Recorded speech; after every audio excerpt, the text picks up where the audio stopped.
Wir können den Gruppenführer Fegelein nirgendwo finden. Dann suchen Sie ihn! Ich will Fegelein sehen! Sofort! Wenn er sich ohne Befehl entfernt hat, ist das Fahnenflucht! Verrat! Bringen Sie mir Fegelein! Fegelein! Fegelein! Fegelein! Hola queridos alumnos, nosotros también estamos en nuestro búnker, como corresponde a un periodo de guerra, pero bueno, un búnker es un poco menos búnker si tenemos internet, lo cual nos permite pues seguir comunicándonos y seguir trabajando. Hoy os voy a proponer un par de ejercicios de escritura creativa basados en la obra narrativa de un autor que a mí me encanta, que es Italo Calvino, y no solo va a ser este vídeo, sino que también seguiremos con Italo Calvino en un vídeo posterior. Bueno, pues, ¿quién es Italo Calvino? ¿Quién era Italo Calvino? Pues fue un genial autor italiano que tenía una imaginación desbordante y una capacidad también para hacer que lo imaginativo, que lo fantástico, pues se volviera exacto, se volviera tangible, como una especie de sueño que tiene todo el aspecto de realidad, ¿vale? Y bueno, pues para ilustraros sobre su capacidad y sobre su inteligencia e imaginación, pues os voy a decir simplemente el argumento de 3 obras que constituyen una especie de trilogía, que es de lo más disparatado, pero que yo os aseguro que cuando uno las lee, pues te metes completamente en esos mundos y es maravilloso.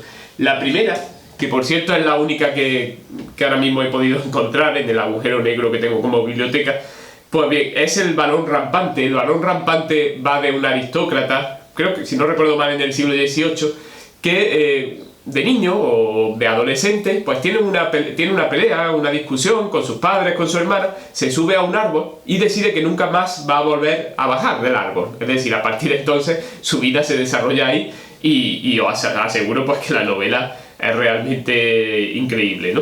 Luego hay otra que se llama El Vizconde de Mediado, que va de un caballero, creo que del siglo XVI, que recibe una bala de cañón en una guerra contra los turcos y entonces pues queda partido por la mitad, así como verticalmente queda partido por la mitad.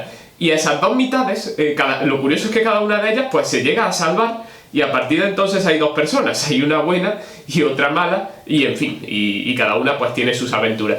Y luego hay una tercera obra muy curiosa que es El Caballero Inexistente, en el que aparece un perfecto caballero medieval a las órdenes de Carlomagno, que cumple con todas las reglas de caballería y con todas las reglas del amor cortés, pero solo tiene un pequeño defecto, que es que no existe, es decir, es simplemente una armadura vacía, como si ese ideal del caballero pues hubiera tomado vida y bueno, y caminara por ahí y fuera un personaje que además tiene su propio nombre, etcétera, etcétera. Bien, pero el primero de los ejercicios, el que se va a centrar este vídeo en él, va a ser sobre un libro muy fino, muy pequeño. Fijaos que esto se lee nada, en una sentada, en una tarde, y te sobra tarde, pero es una auténtica maravilla, que es Las ciudades invisibles. Las ciudades invisibles sería como una colección de cuentos, pero yo más que cuentos incluso los llamaría descripciones, estampas, entre poéticas y narrativas. Y bien, en cada fragmento se nos habla de una ciudad imaginaria, en la que un viajero, que no tiene nombre, al que se le nombra a lo largo del libro simplemente como el viajero, pues llega a esas ciudades, conoce por ejemplo las costumbres de esas ciudades, nos las describe, nos habla por ejemplo de si los habitantes son felices o no, cómo organizan su vida o cómo están gobernados. Es un libro lleno de imaginación que además pues a través de las ciudades pues nos habla mucho pues de la vanidad, del alma humana, de las emociones, de las relaciones sociales, etcétera, etcétera. Bien, os voy a leer un ejemplo de una ciudad llamada Zenobia, que he cortado un fragmento aquí y dice lo siguiente. Ahora diré de la ciudad de Zenobia que tiene esto de admirable, aunque situada en terreno seco, se levanta sobre altísimos pilotes y las casas son de bambú y de zinc, con muchas galerías y balcones, situadas a distinta altura sobre zancos que se superponen unos a otros, unidas por escalas de cuerda y veredas suspendidas, coronadas por miradores cubiertos de techos cónicos, cubas de depósitos de agua, veletas de los que sobresalen roldanas, sedales y grúas. No se recuerda qué necesidad u orden o deseo impulsó a los fundadores de Zenobia a dar esta forma a su ciudad, y por eso no se sabe si quedaron satisfechos con la ciudad tal como hoy la vemos, crecida quizá por superposiciones sucesivas del primero y por siempre indescifrable diseño. Pero lo cierto es que si a quien vive en Zenobia se le pide que describa cómo vería feliz la vida, es siempre una ciudad como Zenobia la que imagina, con sus pilotes y sus escalas colgantes, una Zenobia quizás totalmente distinta, flameante de estandartes y de cintas, pero obtenida siempre combinando elementos de aquel primer modelo, siempre sobre esos pilares que se levantan del suelo. Dicho esto, es inútil decidir si ha de clasificarse a Zenobia entre las ciudades felices o entre las infelices. En todo caso, parece que los habitantes no pueden ya imaginar una ciudad a ras de suelo. Es muy curioso, ¿no? Y yo creo que nos habla un poco de cómo damos por hecho aquellas cosas que vemos desde pequeños, aquellas características, y nos imaginamos que no pueden ser de otra forma, hasta que aprendemos o viajamos y de pronto vemos que en realidad lo que considerábamos como seguro pues era parte simplemente del azar, ¿no? Pues bien, vamos a construir nosotros una ciudad como Zenobia siguiendo estos pasos, y si lo seguimos de manera rigurosa, los distintos textos que me mandéis pues parecerán escritos por una sola mano, parecerán escritos por un solo autor, y cuando se lean todos juntos pues será bastante agradable esa lectura, ¿vale? Parecerá coherente y parecerá bonita. Bien, vamos a seguir los siguientes pasos. El paso número 1 será ponerle un nombre a la ciudad. Si te viene a la cabeza un nombre directamente que además tenga relación con alguna característica de qué va a tener tu ciudad, pues imaginaos por ejemplo que es una ciudad de hielo, o es una ciudad aérea flotando en el aire o algo así, pues bien, pues coger ese nombre. Pero si no se os ocurre así de primeras un nombre, si no lo tenéis claro, pues bueno, podéis confiar un poco en el azar, y como hicimos también cuando hicimos un bestiario, cuando inventamos animales fantásticos, pues podéis usar el método de coger sílabas al azar de ciertas páginas. Por ejemplo, yo muchas veces tengo la costumbre de decir la quinta sílaba de la quinta línea, y con 3 o 4 sílabas formar el nombre de la ciudad, y quizás pues ya os sugiera algo. De hecho, luego yo lo voy a probar al azar y no sé lo que va a salir.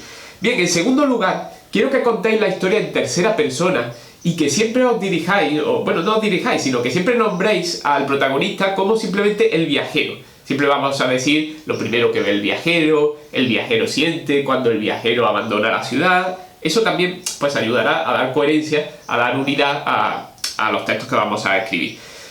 En tercer lugar, quiero que, para empezar, contéis cómo llega el viajero a la ciudad y qué es lo primero que siente. Podéis empezar ese párrafo diciendo frases como: después de un largo viaje por el desierto, por el bosque, por lo que sea, por fin el viajero llega a... y ahí vendría el nombre de la ciudad, ¿no? O por ejemplo, tras el cansancio del camino, por fin el viajero puede descansar, y ahí ponéis también el nombre de la ciudad, ¿vale?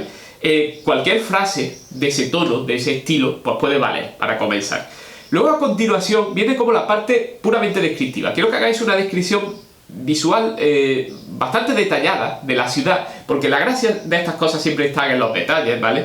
De las calles, de las plazas, de los edificios, de los monumentos, si hay iglesias, si no la hay, comercios, mercados, etc.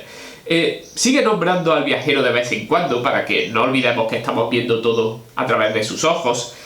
Cosa del tipo, pues por ejemplo, cuando el viajero, después de doblar miles de esquinas en las laberínticas calles y ahí viene el nombre de la ciudad, ¿no? O por ejemplo, el viajero ya fatigado de subir las interminables escaleras de la ciudad montaña y bueno, y también ponemos el nombre de la ciudad, ¿no? Luego, a continuación, quiero que haya otro párrafo dedicado a explicar las peculiaridades de sus habitantes, sus costumbres, su idioma, la forma que tienen de ganarse la vida, cómo se organizan, cómo están gobernados, ¿de acuerdo? Si son felices o no, cómo son sus leyes, si hay prohibiciones peculiares en la ciudad, ¿vale? Bien, y todo eso siempre que se pueda, pues nombrando al viajero, nombrando cómo le afectan a él esas características y todo eso, ¿no? Y finalmente, en un párrafo que puede ser, por ejemplo, más breve, acabamos con aquello que queda sobre todo en la memoria del viajero, que ha aprendido de esa experiencia, o que es lo que se lleva dentro de él, de la experiencia en esa ciudad. Y pueden ser frases del tipo: cuando el viajero abandona la ciudad, lo que queda en su memoria, o lo que queda en su corazón es... y bueno, y ahí pues explicamos, ¿vale? En total, me gustaría que el texto llegara a las 20 líneas, porque ya os he dicho que si esto no se hace con detalles, pues no tiene gracia, ¿vale? Simplemente aparecerán textos que serán prácticamente intercambiables unos con otros y no tendrán ni sabor ni aroma. Voy a hacer yo una prueba, en este caso, que va a consistir en tomar al azar, y de verdad que no lo he preparado, pues 3 sílabas, voy a coger 3 sílabas, de páginas al azar, precisamente de las ciudades invisibles. Voy a seguir la regla esa que he dicho antes, la quinta sílaba de la quinta línea. Y bueno, y luego me voy a inventar, hombre, no el texto entero, pero sí como las ideas que se me vienen a la cabeza, aquello que me sugiera el nombre de la ciudad. Así que bueno, esto es la página 20 y cuento 1, 2, 3, 4, 5, 1, 2, 3, 4, 5, das. Bueno, vamos a ver. Luego tenemos la página 38, 1, 2, 3, 4, 5, 1, 2, 3, 4, 5, tenemos tro, das, tro, o tro, das, bueno, el orden se puede cambiar, ¿no? Y luego 1, 2, 3, 4, 5, 1, 2, 3, 4, 5, ra, dostrara, o dostrara. Bueno, yo dostrara me da la sensación, quizás, yo qué sé, quizás por la palabra rastrojo o algo así, que podría ser una ciudad desértica, podría ser una ciudad con unas enormes murallas, como de arena endurecida, en la que la gente en realidad vive más bien bajo tierra. Hay como una parte de la casa que está arriba, pero en realidad la casa es como un iceberg, hay más bajo tierra, porque hay que defenderse del calor constante. Una ciudad que tiene unas leyes muy estrictas sobre el tema del agua, ¿vale? Incluso te pueden condenar a cárcel y a muerte por el desperdicio del agua de cualquier tipo, en donde a lo mejor el mayor regalo que se le puede hacer a una persona es pues precisamente agua o una maceta, ¿no? Que es como un lujo, porque tienes algo de agua para regarla. Bueno, en fin, yo creo que se podría sacar de dostrara, por ahí, hombre, sí. Si hace falta, pues cambiaría el nombre un poco, ¿no? Es una sugerencia.